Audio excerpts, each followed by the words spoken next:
ዛሬ ሁላችሁንም የሚጠቅም በጣም ወሳኝ የሆነ ነገር ይዤላችሁ መጥቻለሁ። እዚህ ጋር የምትመለከቷቸውን ኮዶች በመጠቀም የአንድን ሰው ስልክ ሙሉ በሙሉ መቆጣጠር ይቻል የሚባሉ ነገሮች የተለያዩ ቦታዎች ላይ ሲሰሩ ተመልክቷቸዋል። እውነት እነዚህን ኮዶች በመጠቀም አንድ ሰው በስልኩ የሚያወራቸውንና ቴክስት የሚያደርጋቸውን ነገሮች ጠቅላላ ወደ ሌላ ስልክ አስተላልፈን ማወቅ እንችላለን ወይ? ዛሬ ስለነዚህ ነገሮች አንድ ባንድ እንመለከታለን። በጣም ጠቃሚ ነገር ነው ማሳያችሁ። እነዚህ ኮዶች ለምን ዓላማን የተዘጋጁት፣ ምን አይነት ሰርቪስ ነው ያላቸው የሚሉትን ነገሮች ዛሬ ጥርት አድርጌ ለእናንተ የማሳያችሁ ይሆናል። እና ዛሬ በጣም ጠቃሚ ነገር ይዤላችሁ ስለመጣው ሁላችሁም ይህን ቪዲዮ ላይክ አድርጋችሁ መጀመር እንዳረሱ፣ እንደዚሁም ሰብስክራይብ በማድረግ የኛ ፋሚሊ መሆን ትችላላችሁ። እና እዚህ ጋር የምትመለከቷቸው የስልክ ሚስጥራዊ ኮዶች የሚሰጡት ሰርቪስ የአንድን ሰው ስልክ መቆጣጠሪያ ሳይሆን ጥሪዎችን ማስተላለፊያ ማለትም ፎርዋርድ ማድረጊያ ኮዶች ናቸው። ይህ ማለት ምን ማለት እንደሆነ ግልጽ ላድርግላችሁ። ለምሳሌ እናንተ የምትጠቀሙበት ስልክ ቁጥር ቢዚ በሚሆንበት ጊዜ ወይም ደግሞ ዝግ በሚሆንበት ጊዜ ወደ ስልካችሁ የሚደረጉ ጥሪዎችን በጠቅላላ ወደ ሌላ ሰው ስልክ ወይም ደግሞ ወደ እናንተ ወደ ሌላኛው ስልክ ቁጥራችሁ እንዲተላለፍና እዛ ስልክ ላይ እንዲጠራ የምታደርጉበትን ሰርቪስ የምታስጀምሩበት ኮድ ነው እንጂ የአንድ ሰው ስልክ የምትቆጣጠሩበት ኮድ አይደለም። እና አሁን እነዚህ ኮዶች ምን አይነት አገልግሎት እንደሚሰጡ እንዳወቃችሁ እርግጠኛ ነኝ። አሁን ደግሞ እነዚህ ኮዶች ጠቅላላ ኮል ፎርዋርድ ቢያደርጉም እንኳን ነገር ግን የተለያየ አገልግሎት ነው ያላቸው። እሱም እንደሆነ ግልጽ አድርጌ ልንገራችሁ። በመጀመሪያ የምናየው ኮድ ኮከብ 61 ኮከብ ከዛ ጥሪዎችን የሚተላለፍበትን ስልክ ቁጥር ካስገባችሁ በኋላ ምን ስላላችሁ ትደውላላችሁ። አሁን ምን በሚፈጠርበት ጊዜ ነው ይሄ ኮድ ስልካችሁን ፎርዋርድ የሚያደርገው? እሱን ልግለጽላችሁ።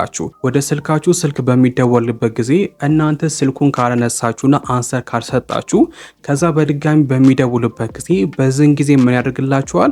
ስልኩን ፎርዋርድ ያደርገዋል። ማለትም ወደ አስገባችሁ ስልክ ቁጥር ጥሪዎችን የሚያስተላልፍና እዛ ስልክ ላይ ደግሞ የሚጠራ ይሆናል ማለት ነው። በመጀመሪያ ግን እነዚህን ኮዶች ተጠቅማችሁ ፎርዋርድ ስታደርጉ ከአንዳንድ አይደለም ፎርዋርድ የሚያደርገው።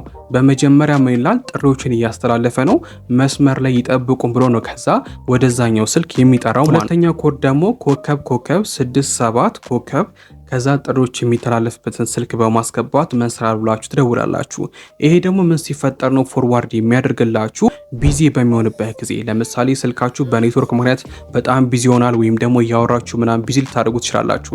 ይሄ በሚፈጠርበት ጊዜ ምን ያደርጋል? ቀጥታ ወደ አስገባችሁ ስልክ ቁጥር ጥሪዎችን የሚያስተላልፍ ይሆናል ማለት ነው። ሶስተኛ ላይ የምናየው ኮድ ደግሞ ኮከብ 62 ኮከብ ከዛ ጥሪዎችን የሚተላለፍበትን ስልክ ቁጥር በማስገባት መስራት ብላችሁ ሲደውሉ ምን ሲፈጠር ነው ፎርዋርድ የሚያደርግላችሁ? ይሄ ኮድ ደግሞ ስልካችሁ አንሪቼብል በሚሆንበት ጊዜ ወይም ደግሞ ስልካችሁ ኦፍ በሚሆንበት ጊዜ ጥሪዎችን ወደ አስገባችሁ ስልክ ቁጥር የሚያስተላልፍ ይሆናል ማለት ነው። በመጨረሻ የምናያቸው ደግሞ ሁሉንም ጥሪዎች ፎርዋርድ የምናደርግባቸው ኮዶች ናቸው።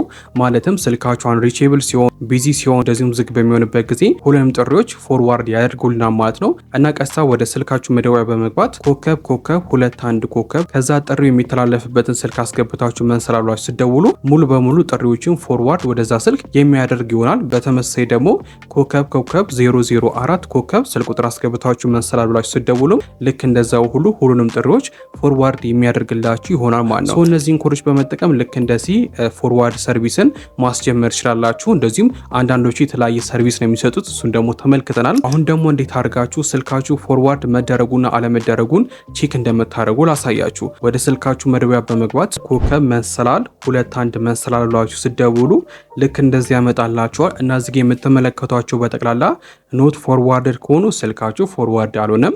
ነገር ግን ስልክ ቁጥር ካመጣላችሁ ስልካችሁ ፎርዋርድ ሆናል ማለት ነው። እኔን ሰርቪስ ደግሞ ለማቋረጥ ከፈለጋችሁ መንሰላል 002 መንሰላል ብላችሁ በመደውሉበት ጊዜ ያስጀመራችሁትን የፎርዋርድ ሰርቪስ በጠቅላላ ምን ያደርግላችኋል? ካንስል ወይም ደግሞ ሬዝ ያደርግላችኋል ማለት ነው። አሁን እነዚህ ኮዶች ምን አይነት አገልግሎት እንደሚሰጡ እንዳወቃችሁ በጣም እርግጠኛ ነኝ።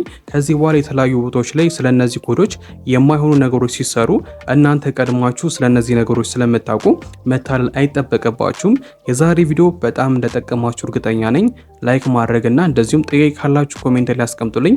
ሰብስክራይብ በማድረግ ደግሞ የኛ ፋሚሊ መሆን ትችላላችሁ። በሌሎች ቪዲዮ ውስጥ ከምንገናኝ ይመቻችሁ።